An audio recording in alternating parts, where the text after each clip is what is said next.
할렐루야. 우리의 찬양하신 고백대로 오늘 성령 하나님 우리를 채우시는 역사가 있기를 소원합니다.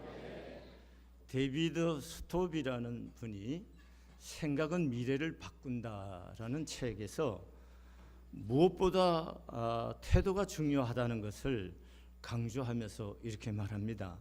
사회에서 성공하는 사람과 실패하는 사람의 차이는 태도의 차이다. 태도가 모든 것을 결정한다. 태도가 삶의 모든 영역에서 차이를 만들어내는 것이다라며 태도의 중요성을 거듭 역설합니다. 우리가 연속 몇 주간 동안 성령에 관해서 말씀을 드렸어요. 성령은 누구시냐? 성령은 하나님이시다. 성령은 인격이시다는 말을 했습니다. 그 성령이 오시면은 일반적인 일을 어떤 일을 하느냐 하면은 우리로 하여금 예수를 구주로 믿어 구원 얻게 하는 일을 행하시고, 우리 안에 오셔서 성령 하나님이 내가 하나님의 아들과 딸이 된 것을 인치시고 보증해 주시는 일을 성령님이 하시고, 우리가 인생을 살아가면서 부족하지만 죄인이지만 조금씩 그리스도를 닮아갈 수 있도록 이끄시고 인도하시고, 우리로 하여금 진리를 생각나게 하시고 가르치시는 분이 성령님이시다 하는 말씀을 드렸습니다. 그럼 우리가 성령 충만하라 이렇게 말을 할 때에 우리들의 관념 속에는 뭔가 잡신한 것처럼 뭔가 거품을 물거나 뭔가 엑스타시한 어떤 현상 속에 들어가야 성령 충만이라고 하는 어떤 이런 관념들이 있는데, 성령 충만은 우리가 그런 것이 아니다는 거죠. 성령은 하나님이시고 성령은 뭐라고요? 인격이시다는 거예요. 성령 충만이라는 것은 인격이신 하나님 앞에 그분이 주권을 가지고 계시는 그분에게 내 모든 인격, 내 지정의, 내 삶의 모든 영역을 의탁하고 맡겨서 그분이 주도하고 다스림 받는 그 삶이 성령 충만한 삶이고, 그다음에 성령 충만하다는 것은 내 생각과 내 마음으로 가득한 우리들이 하나님의 마음으로, 예수님의 마음으로 가득해서 바라보고 생각할 수 있는 그런 마음이 성령 충만한 삶이고, 아멘. 성령 충만하다 하는 것입니다. 그 다음에 성령 충만하다는 것은 뭘까요? 하나님의 임재 앞에 있다는 거예요. 여러분과 제가 얼굴을 마주대고 사람 앞에서 있지만 지금 내 삶이 하나님 앞에 있다는 거죠. 이런 신임재 의식이 가득한 마음 갖고 사는 사람이 성령 충만한 삶이라는 겁니다.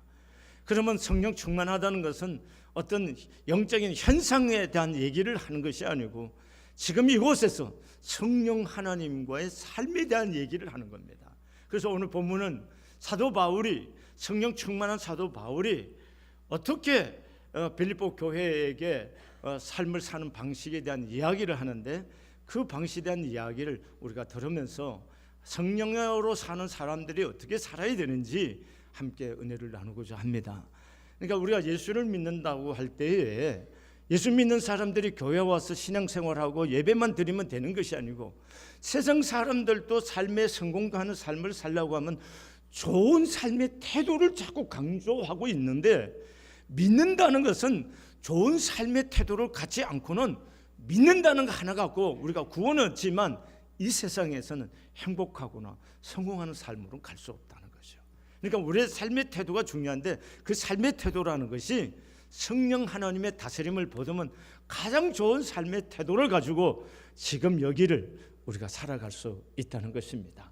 오늘 본문의 얘기는 이런 겁니다. 사도 바울이 복음을 전하다가 로마 옥에 갇히게 됩니다. 지금 로마 옥에서 바울은 지금 사형 언도를 받을 수도 있는 그런 위험한 상황에 있는 분이십니다.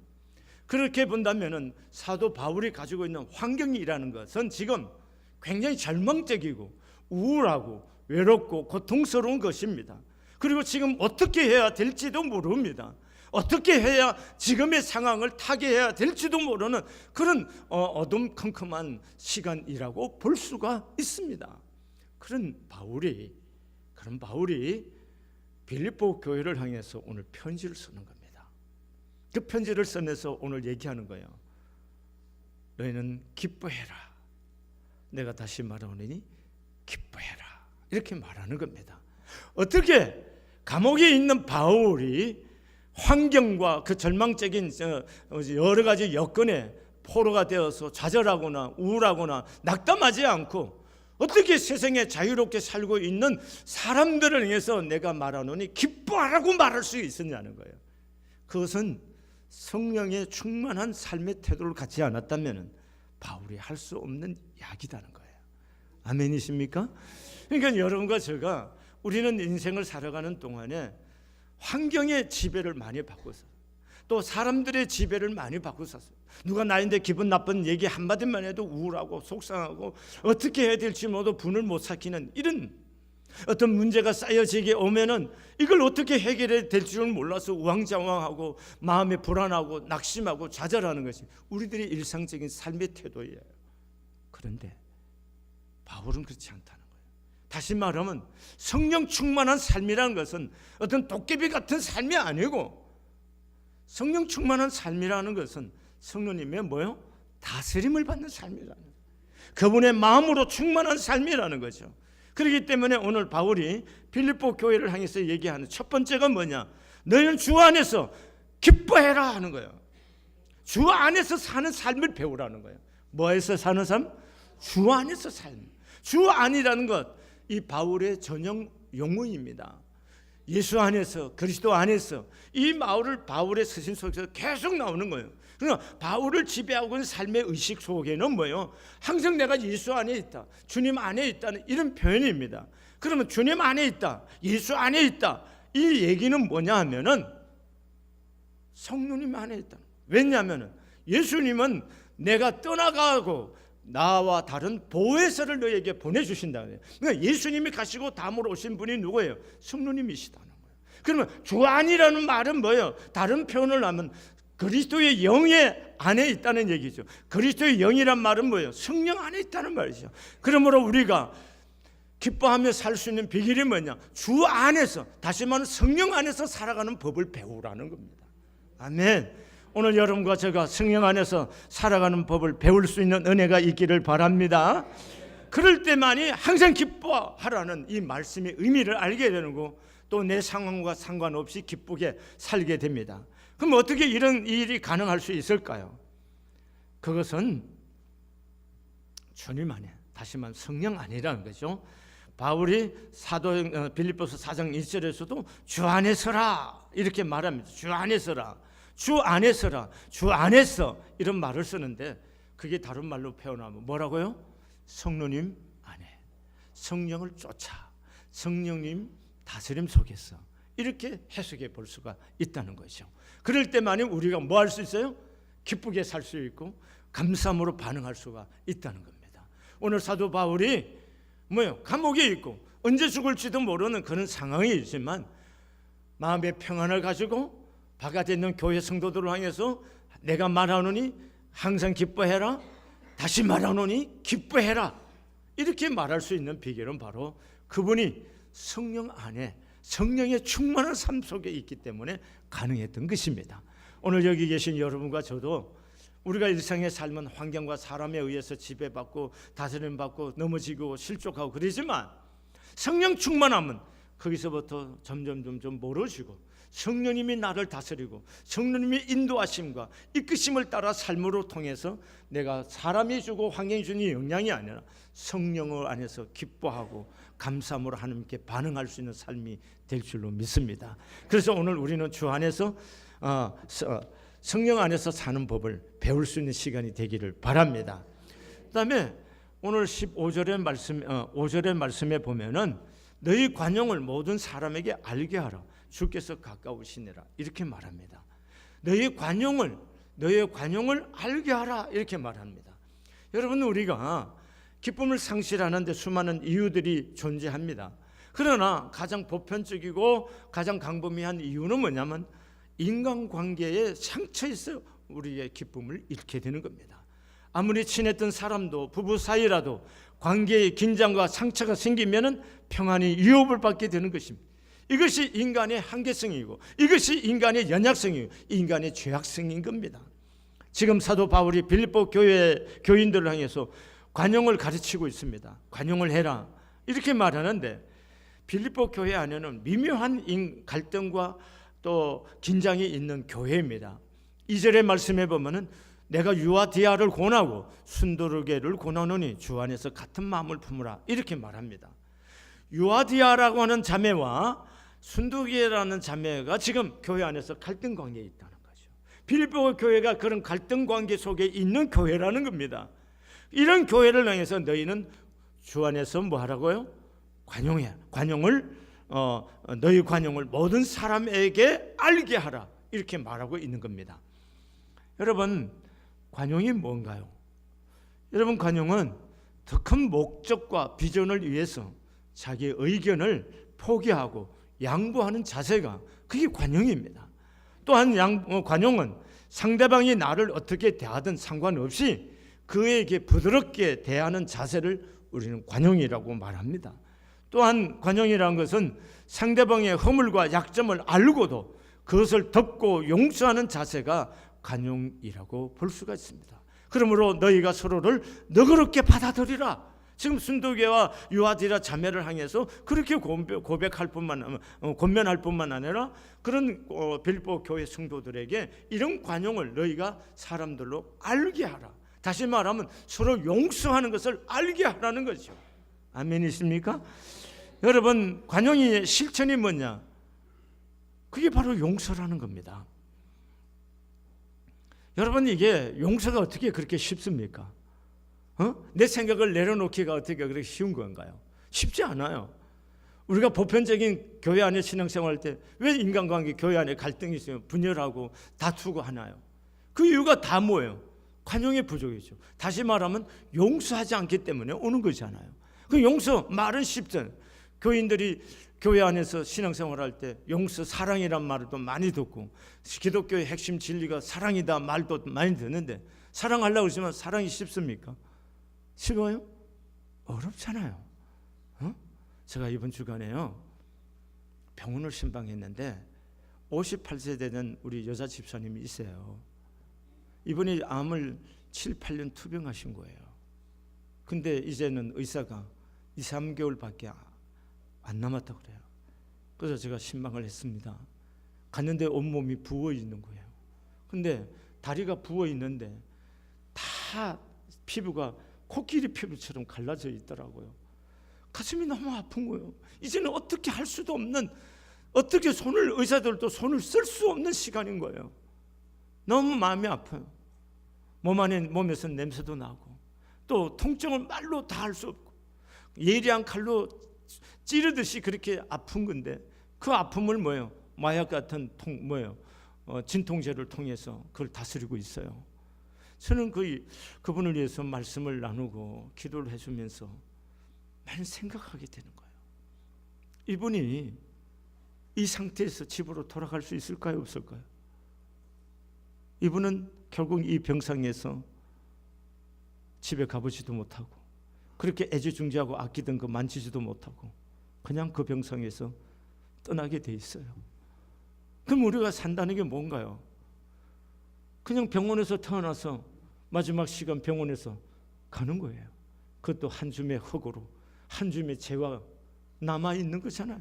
그게 우리 인생이잖아요. 그러면 생각은 너무나 허무한 거예요. 허무하잖아요. 그래서 솔로몬이 말한 거죠. 다 헛되다고 말한 거잖아요. 그런데 솔로몬의 마지막 고백이 인생의 본분이 뭐냐? 여호와를 경외하는 것이 인생의 가장 본분이라는 것이요.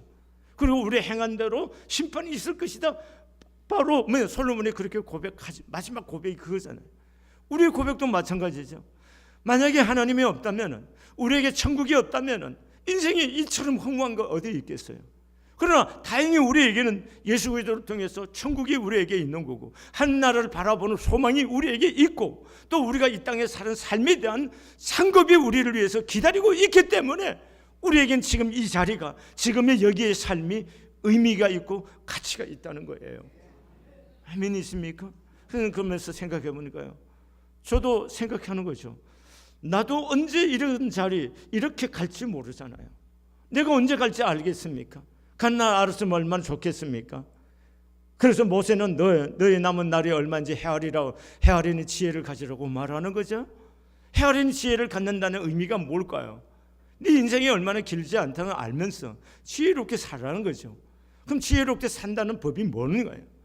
도대체 어떻게 사는 게 지혜로운 건가요? 지혜롭다는 게 뭐예요? 결국 우리가 지혜의 말씀대로 사는 거잖아요. 그 말씀의 핵심이 도대체 뭐예요? 사랑하는 거란 말이죠.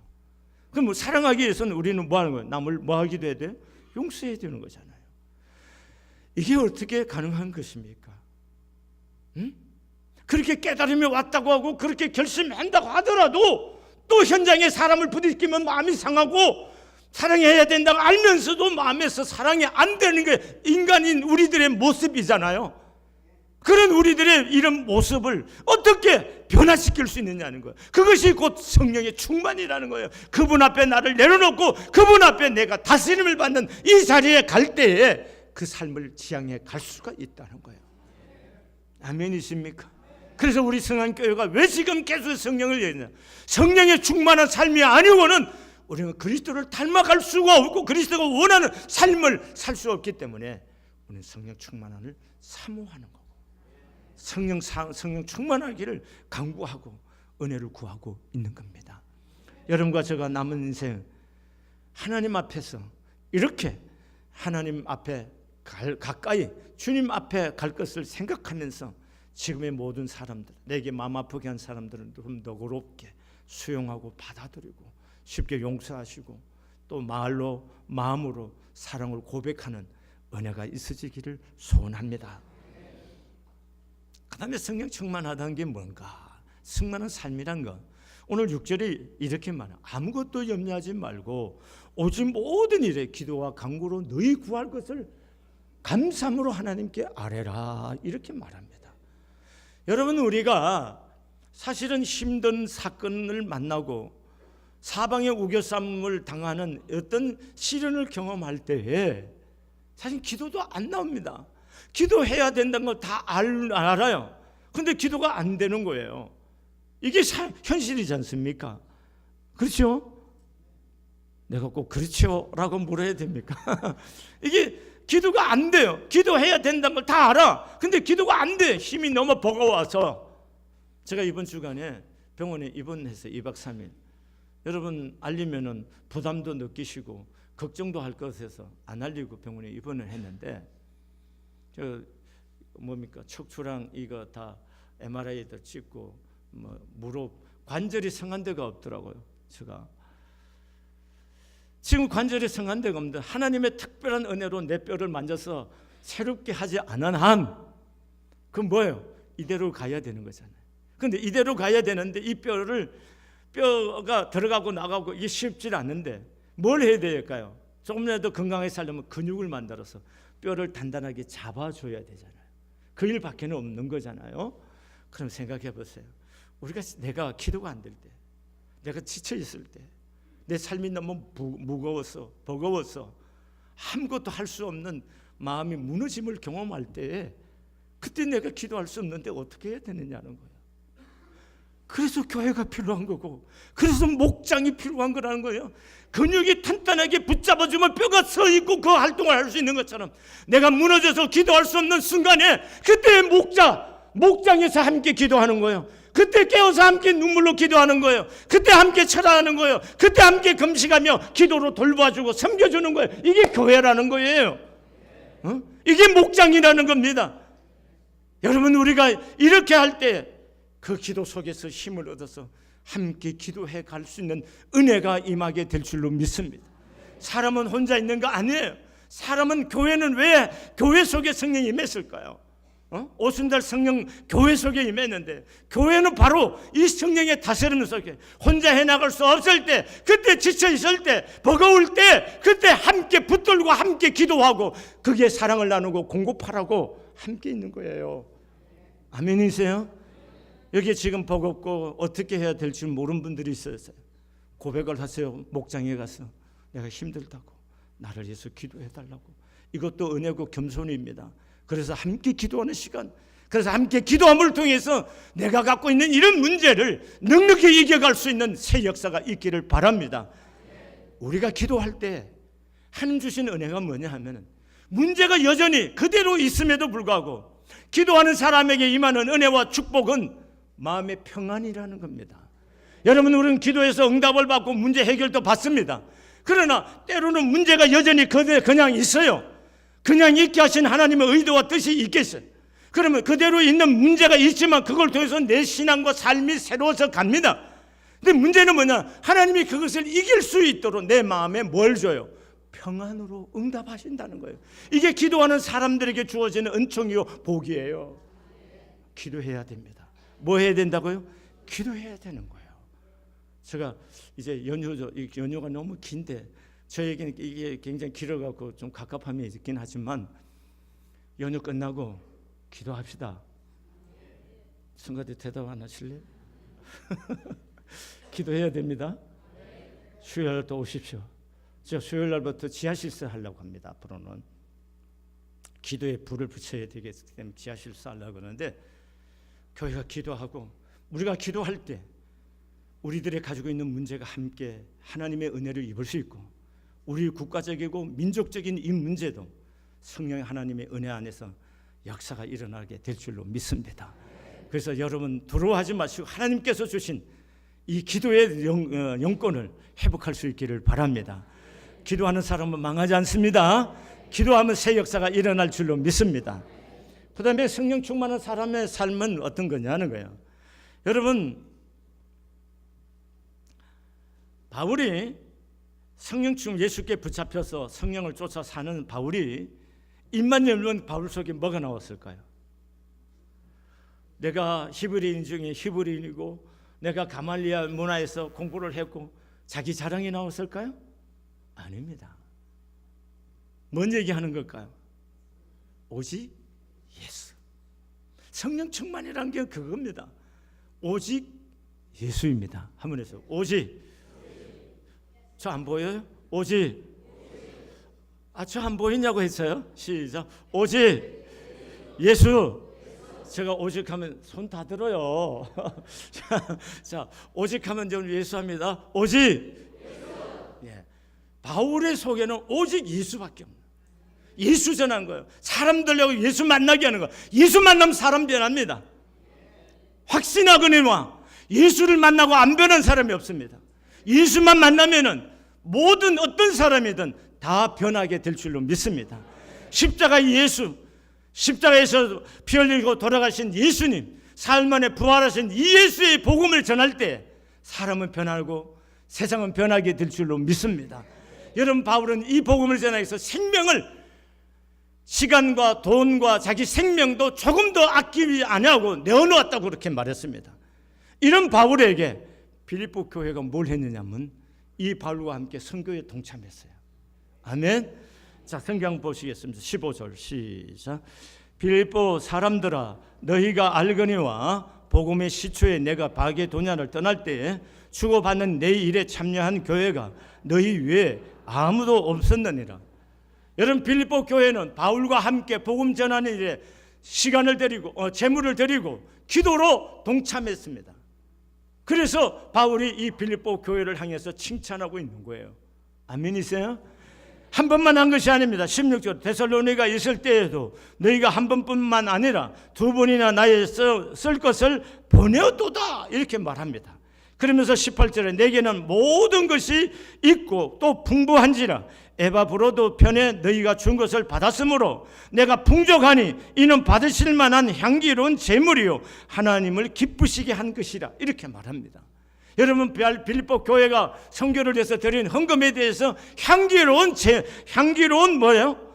제물이요 하나님이 기쁘시게, 하나님을 기쁘시게 한 것이다, 이렇게 말한 겁니다.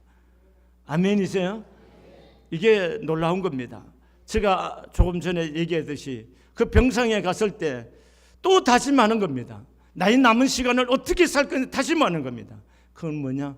복음 전하고 한 영혼이라도 더 구원하고 한 영혼이라도 하나님 앞에 더 생명을 따라 살게끔 가르치고 함께 살아가는 거, 이것만이 내가 살아서 해야 할 중요한 일이라고 또 다짐하는 거예요.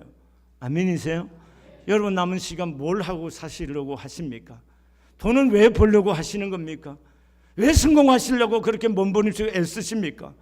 그 모든 것들 여러분 자신만 위한 거라면 다 허무한 겁니다. 그러나 그 모든 것들이 주의 복음을 위해서 사람을 살리고 사람을 사랑하고 하나님의 나라를 위해서 쓰여질 때만이 여러분과 저의 삶의 의미와 가치가 부여될 줄로 믿습니다.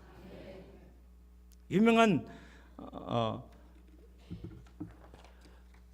미국의 유명한 가수이자 방송 PD인 에디 칸토란 사람에 대한 이야기를 하나 소개하려고 합니다. 그는 성공을 위해 최선을 다했습니다. 성공을 위해 앞뒤를 가리지 않고 숨가쁘게 살았어요. 그러던 어느 날 그의 어머니에게서 편지 한 통이 왔습니다. 그는 어머니의 편지를 받고 큰 충격을 받았습니다. 그리고 그의 인생관이 달라졌습니다. 세상의 부와 성공과 인기를 위해 살던 그가 하나님께 줄 서는 사람이 되었습니다. 어머니의 편지 내용은 긴 편지가 아니고 단 한 줄이었습니다. 이런 겁니다. 내 아들 에디야, 오늘 너는 어느 쪽을 향하여 달려가고 있니? 하는 한 문장입니다. 내 아들 에디야, 오늘 너는 어느 쪽을 향해 달려가고 있니? 하는 분. 에디 칸토는 어머니의 편지를 받고 자신의 수첩에 4가지 질문을 적었다 합니다. 4가지 질문. 첫째, 나는 지금 가치 있는 일을 하고 있는가? 나는 지금 가치 있는 일을 하고 있는가? 둘째, 나는 지금 누구를 위해 일하고 있는가? 누구를 위해 일하고 있는가? 셋째, 나는 인생의 참된 보물을 추구하고 있는가? 나는 참된 보물을 추구하고 있는가? 넷째, 나는 지금 어느 쪽을 향하여 살아가고 있는가? 나는 어느 쪽을 향하여 살아가고 있습니다.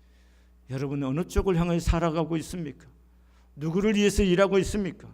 여러분들에게 있는 참된 보물은 무엇이라고 생각하고 살고 있습니까? 가치 있는 일을 위해서 여러분들 시간과 삶을 드리고 있습니까? 여러분 자신에게 질문하시고 답해 보시기를 바랍니다. 기도하시겠어요?